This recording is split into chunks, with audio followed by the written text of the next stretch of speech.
Hello everyone, welcome to ECG Decoded, and we will be doing the basics of ECG today. So the first thing to understanding the ECG is to know the basic conduction pathway of the heart. So the heart has a specialized group of muscle fibers which forms the conduction system of the heart. And now as I'm drawing the heart, we will see that the left ventricle is much more muscular than the right ventricle.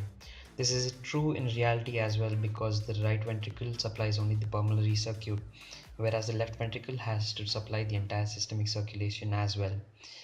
So I will label this as the right and left atria and the right and left ventricles. Now for the conduction system, we have the sinoatrial or the SA node and the atrioventricular or the AV node, both of which are located in the right atrium. They are interconnected by three different tracts known as the tracts of Bachmann, Wenckebach and Thorel. These three internodal tracts have the fastest conduction velocities, and it is because of this that any conduction between these two nodes occurs specifically through these three tracts. From the atrioventricular node, we have the bundle of His which arises and traverses the interventricular septum and then divides into two different pathways, one for each ventricle. These pathways are known as the Purkinje fibers, and these fibers also supply the papillary muscles. So when the ventricles depolarize and contract, these papillary muscles themselves also contract to cause opening of the valves through the chordae tendineae. So this is the conduction system of the heart in a nutshell.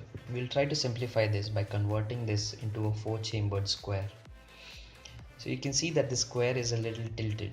This is because in reality also the heart is oriented in such a way that all your findings, the negative as well as the positive waves, occur because of this little tilt that is there on this diagram. So from the SA node, the impulse travels to the AV node, then through the bundle of His, and now it travels through the Purkinje fibers into their respective ventricles. So this is the basic conduction physiology of the heart.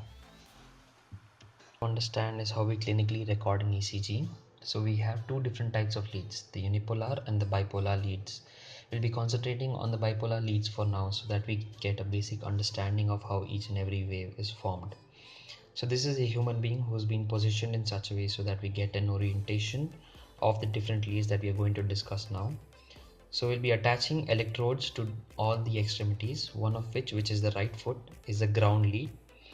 The other leads are as follows. From the right arm to the left arm, we have the lead 1. From the right arm to the left foot, we have lead 2. And from the left arm to the left foot, we have lead 3. These three leads form the primary leads and are in the form of a triangle.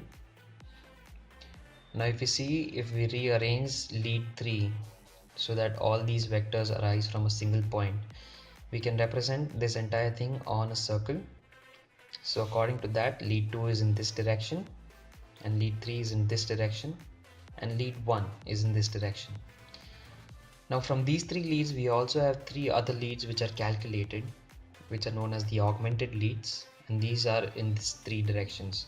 One is towards the left arm, one is towards the right arm, and one is towards the foot, which are known as AVL, AVR and AVF respectively. If we place the heart at the center of this circle, then we will see that the net depolarization of the heart forms a vector in the direction of lead 2, and this is why we will be studying lead 2 first.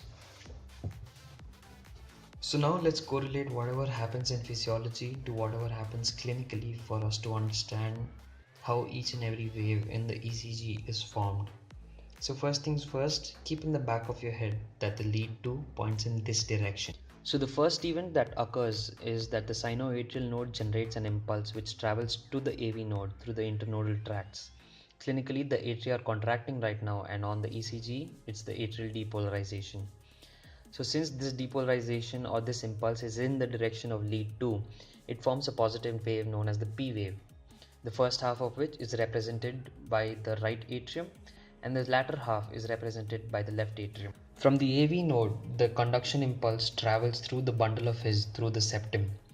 So now the fibers in the interventricular septum are arranged in such a way that it's in the form of a downward spiral. This results in a net vector, which is usually either 90 degrees or more than 90 degrees to lead 2. This results in either a flat line or the first negative wave after the P wave, which is known as the Q wave. So next is depolarization of the ventricles through the Purkinje fibers.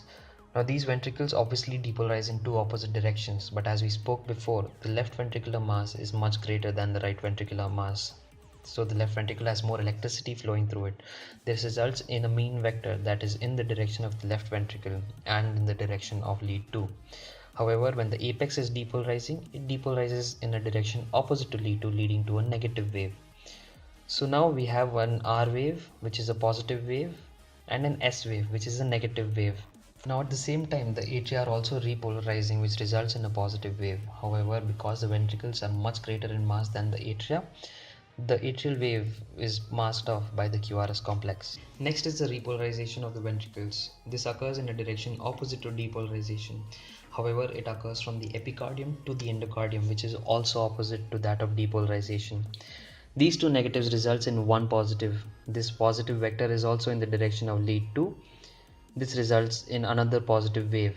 This is known as the T wave. Now between the P wave and the R wave, or between SA node and the ventricular depolarization, there is a time delay which is known as the PR segment, which is formed because of the atrioventricular delay that occurs. And since Q wave is clinically not seen, it's called the PR segment.